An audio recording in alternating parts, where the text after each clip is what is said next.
Hello दोस्तों, मैं अदिति की वाणी यूट्यूब चैनल से। दोस्तों, आज मैं आपके सामने समाज की एक ऐसी वास्तविकता की कहानी सुनाने जा रही हूँ जो शायद हमारे लिए एक आईने का काम करेगी। मैंने झुंझलाते हुए रिजर्वेशन चार्ट में अपनी सीट देखी। आदत से मजबूर अपने बगल वाली सीट के यात्री का विवरण भी देखने लगा। नाम रुचि मिश्रा, उम्र 27 साल। सोचा चलो सफ़र अच्छा रहेगा। रुचि मिश्रा, कुछ सुना सा नाम लगा। फिर खुद पर ही हंसते हुए सोचा कि मुझे तो सारे भारत भर की लड़कियां जानी पहचानी लगती हैं। दिल्ली वाले मामा ने मेरी शादी के लिए एक लड़की देखी थी और चाहते थे कि मैं आकर लड़की देख लूं। माँ की 3 दिन की भूख हड़ताल और पापा के असहयोग आंदोलन के बाद मैंने अपने हथियार डाल दिए थे और आज कानपुर से दिल्ली जा रहा था। लड़की देखने के बाद कौन कौन सी कमियां निकालकर रिश्ते के लिए मना करना है, उसके 27 बहाने अभी से सोच रखे थे। अभी तक लगभग 18 लड़कियों को मैं ऐसे ही मना कर चुका था। लड़की देखने की औपचारिकता के बाद दिल्ली वाले दोस्तों के साथ मस्ती का फुल प्लान रेडी था। खैर, ट्रेन चलने के 4 मिनट पहले मुझे अपनी बगल की सीट के लिए आती जो लड़की दिखी, उसे देखकर मैं चौंक गया। अरे, ये तो वही है जिसने कल कानपुर वुमेन्स बैंक का उद्घाटन किया था और बतौर पत्रकार मैंने उस कार्यक्रम को कवर किया था। हाँ, रुचि मिश्रा नाम ही तो था। बैंक ऑफ वुमेन्स की जोनल हेड। काफ़ी अच्छा बोली थी ये कल। मैं काफ़ी प्रभावित हुआ था इनके विचारों से। मैंने ध्यान से रुचि को देखा। हल्का गोरा रंग, माथे को धापते लंबे बाल, सफ़ेद कुर्ती, नीली जीन्स, माथे पर पेंट की छोटी सी पीली बिंदी और कोई मेकअप नहीं, कोई दिखावा नहीं। आँखों में जिंदगी की वो चमक जो किसी को भी जीना सिखा दे। उसकी सुंदरता उत्तेजना नहीं, शांति देने वाली थी। जैसे जैसे ट्रेन की रफ्तार बढ़ रही थी, हमारी बातें भी रफ्तार पकड़ रही थी। मेरे अंदर का पत्रकार जाग गया था और वो रुचि से सवाल पर सवाल किए जा रहा था। तो रुचि जी, आपने अभी तक शादी क्यों नहीं की? मैंने बरबस ही सवाल किया। जवाब देने की जगह रुचि कुछ पलों के लिए मेरी तरफ देखने लगी और कुछ तलाश रही थी। मुझे लगा कहीं गलत सवाल तो नहीं कर लिया। मेरा नाम भले ही रुचि हो, लेकिन कभी अपनी रुचि का कुछ नहीं कर पाई। अपने लिए कुछ अपने मन का करना था, इसके लिए नहीं की शादी। एक चुप्पी के बाद रुचि ने जवाब दिया। मतलब, मैं समझा नहीं। मैंने उलझन भरे लहजे में पूछा।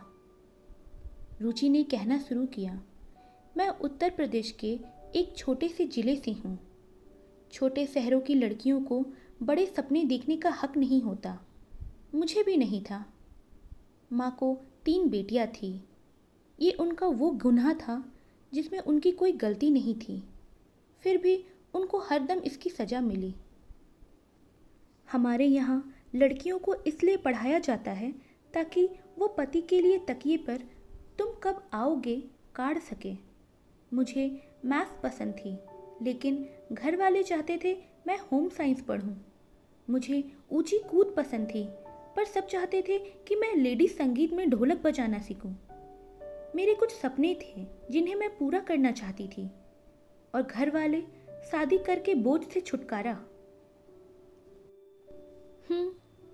मैंने एक लंबी सांस ली और पैंट्री वाले से 2 चाय लाने के लिए बोला।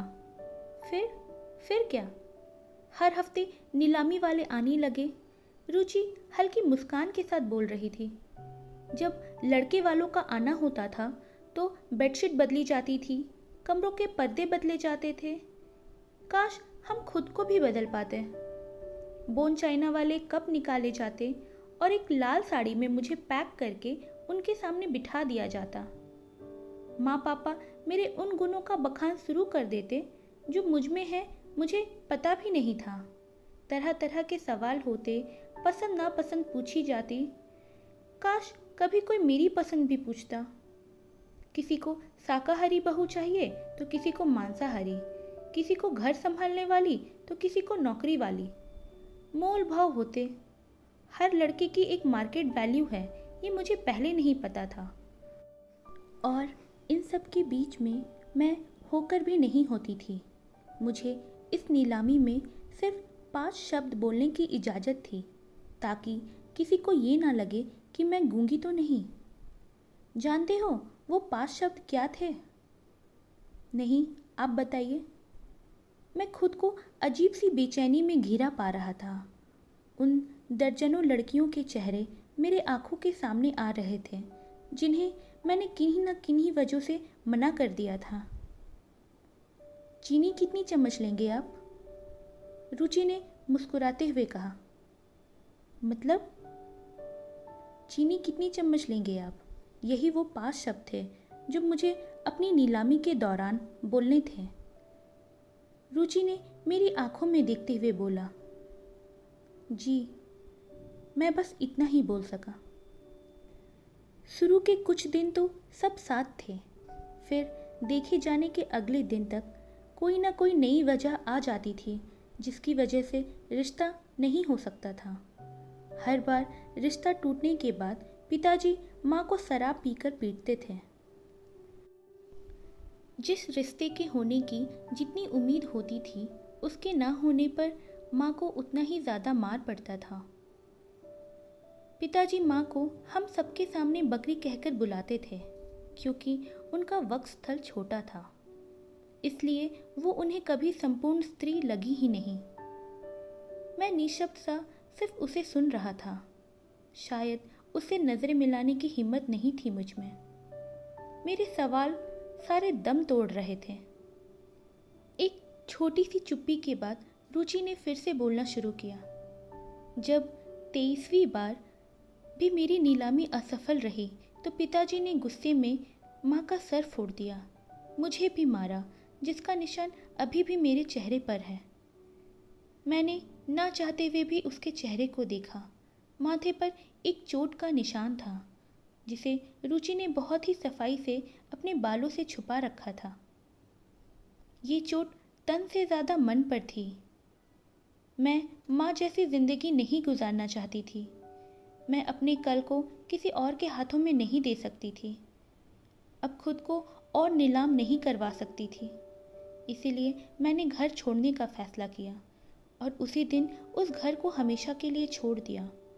और आज जो हूँ आपके सामने हूँ। आंखों में हल्की नमी के साथ रुचि ने अपनी बात खत्म की। 2 मिनट की चुप्पी के बाद मैंने पूछा, और माँ? वो भरे गले से बोली, बस यही गम है जो मैं माँ को अपने साथ ना ला सकी। मैंने उनसे बोला था चलो मेरे साथ, पर वो कहने लगी मैं अपना घर छोड़कर कहीं नहीं जा सकती। अपना घर जिसने उसे कभी अपना माना ही नहीं।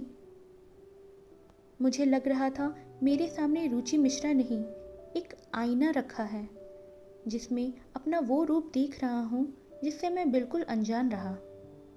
मैंने मामा को तुरंत एसएमएस कर दिया, मैं लड़की नहीं देखना चाहता, मुझे अभी शादी नहीं करनी है और अब मैं किसी लड़की की नीलामी में शामिल नहीं होना चाहता। पैंट्री बॉय चाय दे गया था। चाय बनाते वक्त अचानक मेरे मुंह से निकला, चीनी कितनी चम्मच लेंगी आप?